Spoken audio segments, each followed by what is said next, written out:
We got different age groups that's here that's going to talk about what we need to talk about to fix the neighborhood. You know what I'm saying? Not only the youth, how we going to protect the elders, you know what I'm trying to say, and help them around. I hate to talk about my stories, but one of the main stories that I get is that my imprisonment, you know what I'm saying? I did a lot of wrong when I was on the street, but I'm trying to correct it now. You know what I'm saying? So a lot of people recognize me for that, but I want to recognize me for what I'm doing now. My imprisonment, I watched the youth come in throughout the years, my whole 27 years. I watched how they came in, you know, from the time that my generation, my peers came in, you know, how Harlem, how New York, period, the whole generation all around the world, they done went from, you know what I'm saying, being what we was called as men. You come in, they can't get a package, they can't call their moms, and I didn't understand it. You can't call somebody to get you a suit, they didn't even know how to do that. And not only that, you know, jail is very territorial in the feds. And I'm telling y'all to tell you this because, you know, New York was always the underdog, you know what I'm saying? And us being the underdog, we always had to wreck hard. You know, when they came in, you know, they had the language to walk, yo, son, you already know I'm a bust son. You know what I'm saying? Let me get a name. But then I'm finding out, it took me a long time learning, but I'm finding out, they go to lunch and be like, yo, where I'm gonna put my knife? Nigga, that's yours. You know what I'm saying? You know, when they get into other groups that I done built relationships with other men that was in cars, you know, they became my homies more than my real homies. But when they get into altercations with another group, and I'm like, yo, the homies be like, yo, let them go ahead and handle that. They going in, they ain't even, the fight ain't even last a minute. They coming out, yo, I'm gonna write such and such and such. I'm like, yo, what? Y'all wasn't even in there. At least if you gonna get your eye busted, bite them or something. You know what I'm saying? But at the same time, I found myself finding out New York was a bottom all the way to the door. I lost all my good time. I could have been home. But at the same time, a lot of times that was a reflection. I felt it was a reflection of me. That was stupid of me, thinking it was a reflection of me, because me being a man, them niggas ain't challenging me. And when I do have a fight, we gonna fight. You know what I'm trying to say? One thing about it, when I go to fight, you know, if you get into something in the jail and we come out with them knives, somebody gonna die or something gonna happen. Once we get to the broadcast, me doing my broadcast, I got all my write-ups and all that shit. You know what I'm trying to say? So I'm not patting myself on the back. This is true Bill story. It was a reflection that had me challenging other people. You know what I'm saying? So I got a young dude, 20-something years old. I'm down there in my 40-something. And I'm like, now I'm challenging him like any little thing. I'm trying to get him to jump out there and fight to the point where I'm just going in the cell like, yo, nigga, throw your hands up. And I'm wrecking on him. Then his homie is like, damn, no, I thought that was between. I'm like, yo, you already know what it is, nigga. But I was in my feelings. I took it all the way to the door. You know what I'm saying? And I'm not just saying this, you got my Philly man there, he can verify all of this. And at the same time, I see how the state of the youth have felt. I wasn't even caring about that when I came home because my state was that grab the dudes that I left behind, make sure they get lawyers for their litigation. You know what I'm trying to say, whether it be lawsuits or their case. That was my plight when I came home. But when I see the state that the youth was in, I was like, yo, I got to catch them before they get there. You know what I'm saying? So what can I do? So I started this program, you know what I'm trying to say? But then when I looked at the whole program, it's the whole city, period. You know what I'm saying? I'm not racist, I'm a Muslim. You know what I'm trying to say? We got all kind of nationalities and other things. But at the same time, this is once Harlem, all black owned. You probably have one Chinese restaurant in there. You know what I'm saying? That's because we like Chinese food. But at the same time, this is all black owned. When I come back, we got Spanish dudes off the hill coming down here. You know what I'm saying? We got everybody down. I'm like, yo, everybody got their own. You know what I'm trying to say? Even the Nation Islam, they got their own. Yeah. You got Jewish communities in every borough. Sure. You know what I'm saying? We lost Harlem, and how we lost it from the politicians. You know what I'm trying to say? The politicians that we put in place. So we gotta watch that, and that's one of the things we're gonna tackle when it's time to vote. You know what I'm trying to say? We're gonna put those that need to be there that's gonna help the community, and we're gonna be out there help them get in a position. And they're gonna help us. If they don't help us, they're gonna get caught out there. That's all I'm saying. We gonna look out for our community, you know, even if I got to go into these jails, rackets out in upstate and talk to the big homies, which is my little homies, and I'm gonna let them know, yo, look, the town ain't the same. Y'all started this gang shit because of one thing and flipped to another thing. You know what I'm trying to say? This is not California. We're not doing that shit. We're not running backwards on some California stuff. So we need to talk to the little homies on what's going on out here. You know what I'm trying to say? And a lot of times, we can't expect the police for the police that the taxpayers is paying to police us. You know what I'm saying? That's why they have all kind of organizations coming up like the Black Panther and Nation of Islam, but controlling our own neighborhoods. So we got to get back to the fundamentals of these things right here. You know what I'm saying? Controlling our own neighborhoods. And not only that, we don't have no kind of game rooms or, you know what I'm saying, after school centers where they can come and play air hockey and none of that. When we grew up, that's what we was at. You know what I'm saying? We was forced to the street coming out of poverty. We had to put food on the table. You know what I'm saying? These dudes, these kids today, they got more opportunities. And that's one of the things that my program gonna give, all kind of entrepreneurial and work. Not only that, we got a female group, you know what I'm saying, that's spearheaded. They got the best program under my umbrella right now, you know what I'm saying, because they help a lot, you know what I'm saying, and we as men, we gotta start showing up and helping too. We men. Lou got the right idea, you got the right idea, Mo got the right idea, we all got the right idea. We ain't gotta take them to Rikers Island. We all Rikers Island. We all Rikers. You understand what I'm saying? So they stop it. We don't need to take them to prison. They paying me to go down to Washington, D.C. tomorrow. Right. To go into a prison, which I think is stupid. Right. You know what I mean? You gotta take You got a million war stories. You got a million war stories. I got a million war stories, and that's just prison. Prison right here. Yeah, but not just that. We got Mo Grime out here. Right. You know what I mean? We got everybody out here that got war stories from the streets.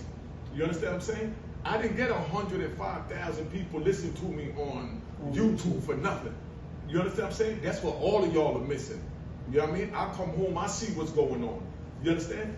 They don't know what's going on the other side of the fence, and they don't know what really go on the street, because the men like us as Lou, we wasn't here. So they ran around doing what they wanted to do with no consequences and no repercussions.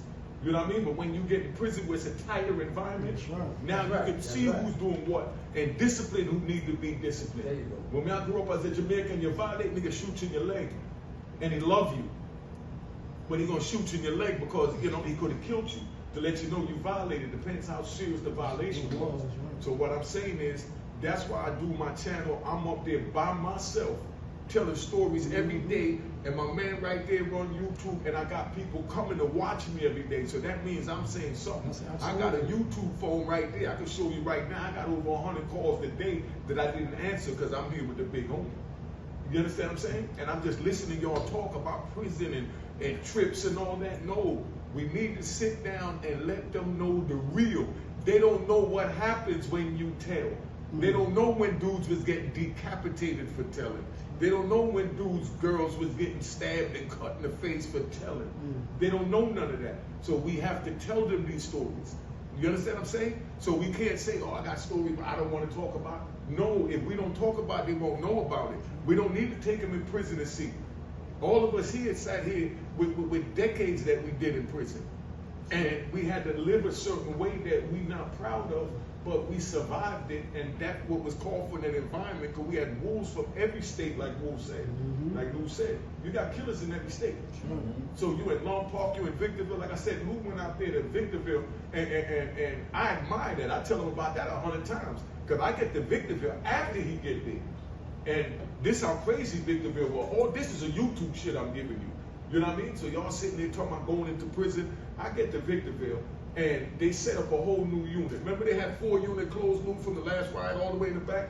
They closed that unit, and then they opened it up and was gonna make it an honor unit. An honor unit for anybody that's doing good, because it was always locking down now because of the gang violence. You was there. Remember when they opened that unit that I wound up wiggling my way in because I got the unicorn and all that?